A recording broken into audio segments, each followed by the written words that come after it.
I want to say this about, the whole thing with Jon is I actually feel bad for him in a way.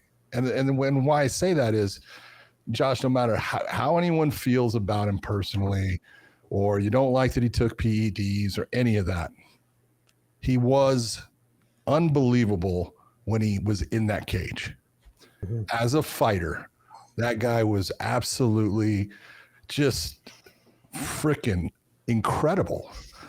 And to have someone that had the skill set that he had and the ability to perform under pressure the way he did and come away with the wins that he has, because look at a couple of his fights are some of the best fights you can watch. His fight against Alexander Gustafsson was fantastic. It was a back and forth battle. He had, problems. He was cut in it.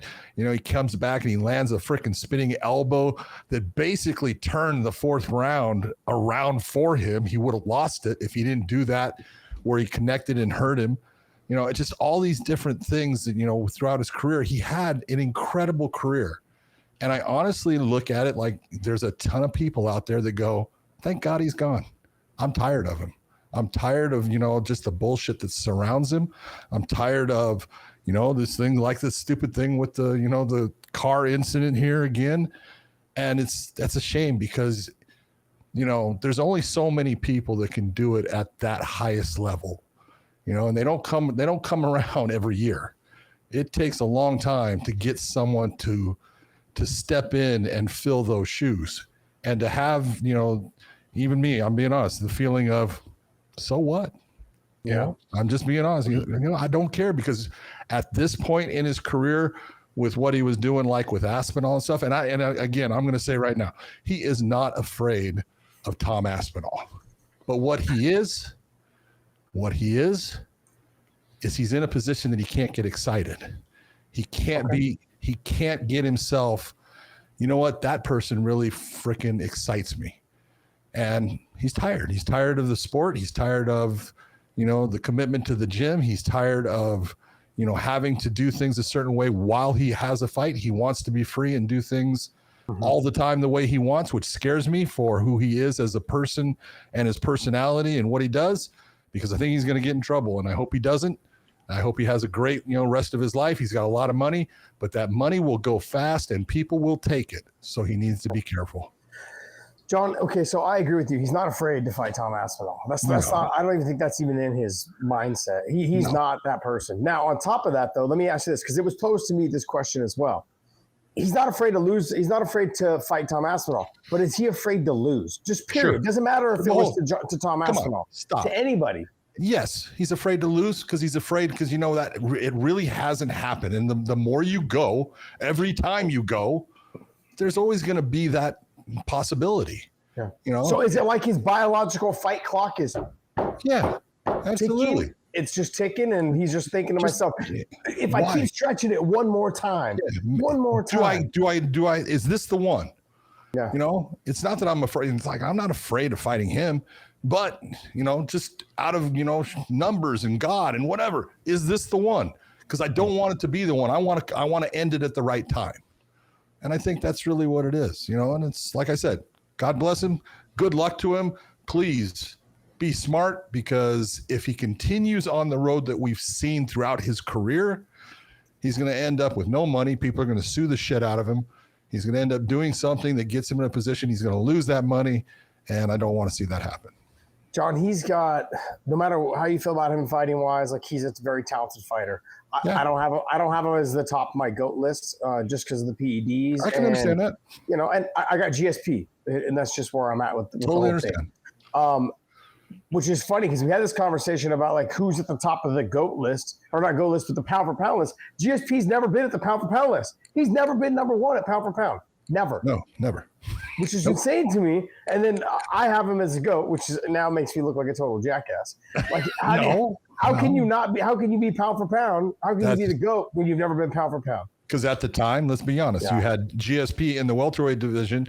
He was facing good competition, but you had Jon Jones, who was the light heavyweight champion for a lot of that run, and he was undefeated while GSP wasn't. So people. And then you also had Anderson. You had Anderson Silva. Anderson Silva there, and you had Demetrius, and so Yep.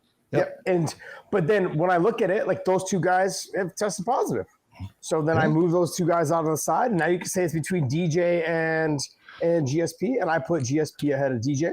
And there's no disrespect to DJ, I love him to death, but I look at the category of, or the caliber of fighters, I should say, the GSP fought. Okay, look, I want to move on from the Jon Jones, situation, but I want to talk to you about, do you think his retirement and his announcement of retirement had anything to do with what's going on with him legally? That I don't. I wish I knew. I don't. It seems odd, because of the whole thing of he was talking about being the person that held the heavyweight title the longest. He had talked a little bit about that because Cain Velasquez is the guy that has that right now. He was only, let's say, 50, 60 days away. I don't think that he deserved it. I'm going to say that right there based upon he defended the title one time. 860 days and you defended it one time. Come on. No, you got to defend the title. But, there was that, and that was, something that people had talked about that, he wanted it. Okay. Maybe he did, maybe he didn't. But I just look at it and you go, it's odd that all of a sudden, after he had basically agreed to the fight, he comes out and says, just when that thing pops in the media, I'm retired. Yeah. So it might have had something to do with it. So there'll be some conspiracy theorists that'll be out there, and they'll say that Jon Jones, if you think about it, right? I went back and actually started thinking about it myself after some people had hit me up in my DMs and we're talking. They said, hey, if you think about it, Jon Jones was out of the 205-pound division, kept talking about going to the heavyweight division. Francis was there waiting for that contract to be done, never got it done. As soon as Francis leaves, he is able to fight. Yep. Jon comes in and fights, wins the title, the vacant title against Cyril Gane, and then defends it against a 42-year-old Stipe Miocic. And then this is where we're at right now in the situation. He retires and leaves the belt for Tom Aspinall, who's, would you – I guess you could kind of say, like, Jon, I think people were saying that Jon knows where he's at in his career.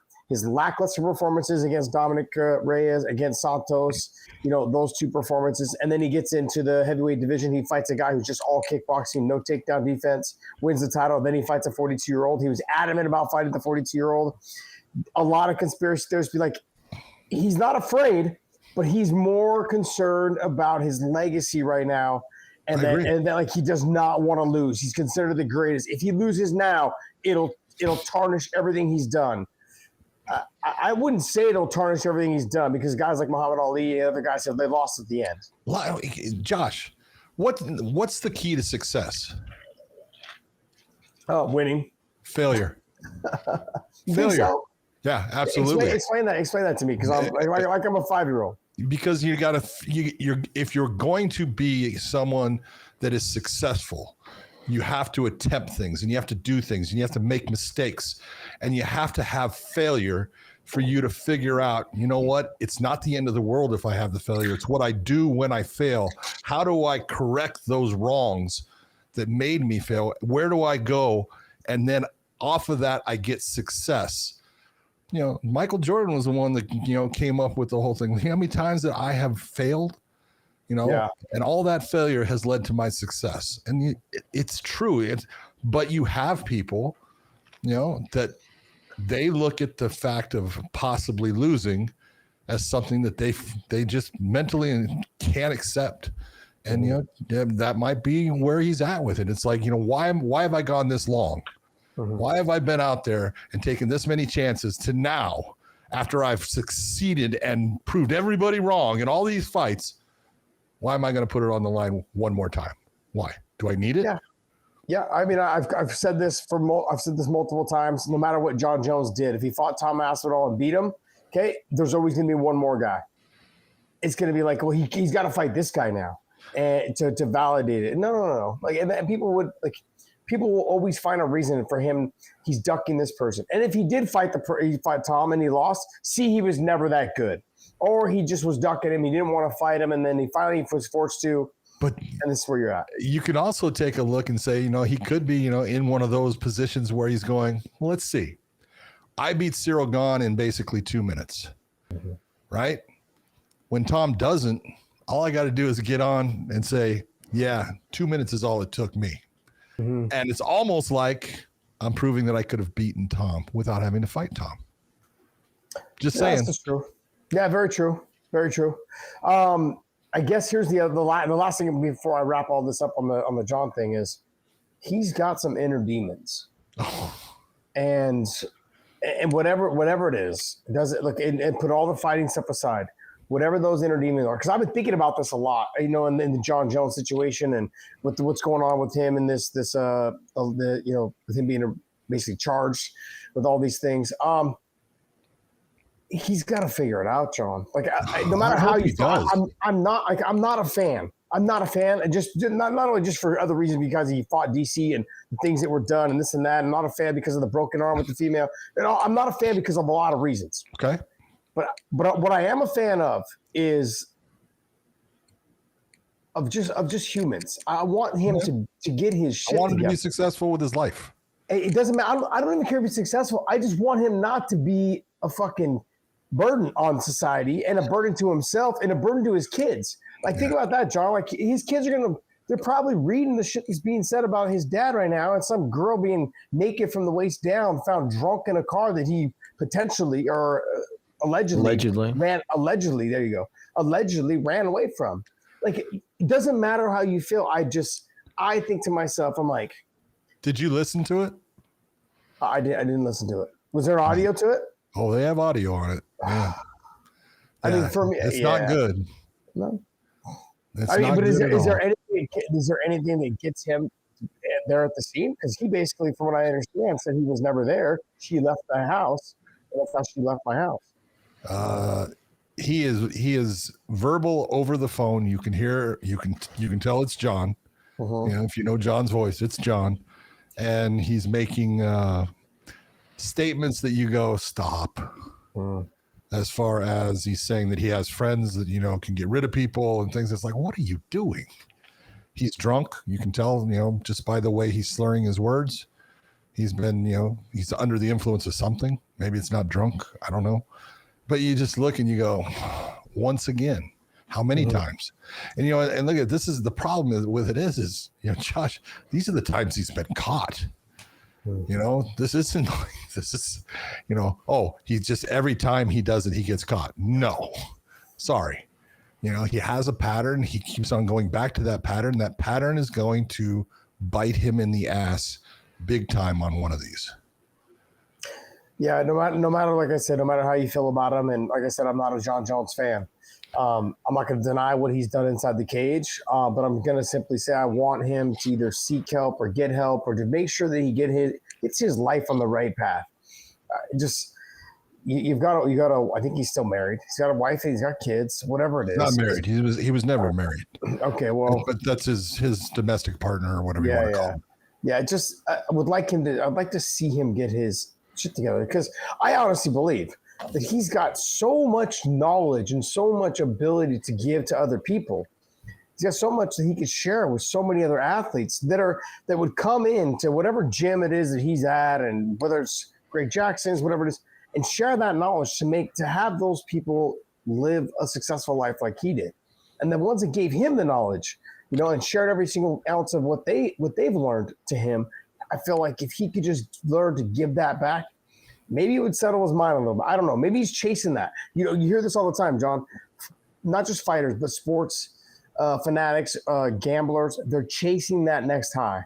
That's what they're doing. And for him, I feel like he's done everything. He's accomplished everything. He's, I don't know, what is he, 14-time, champion or something like that? Whatever. No, it's more than that. It's like 16 time now. Probably, 16, something 17. Like that. Yeah. So when you're talking about it, he's chasing that next thing. So whether it's with drugs, whether it's with girls, whatever, whether it's racing cars down the road while you're drunk, whatever it is, I hope he gets it fixed. I hope so.